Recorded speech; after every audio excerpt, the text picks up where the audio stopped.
S-C-I-E-N-C-E, science. Hey, I want to be a scientist. S-C-I-E-N-C-E, science. Hey, I want to be a scientist.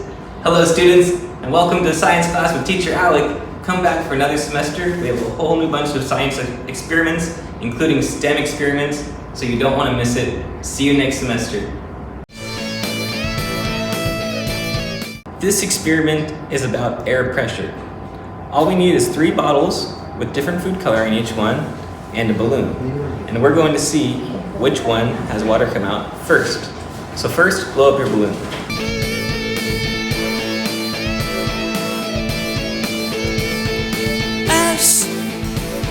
Science. And now put this over the lip of your water bottle, like this. It's gonna be awesome. Now that our balloon is secure, let's see what happens. Release the air.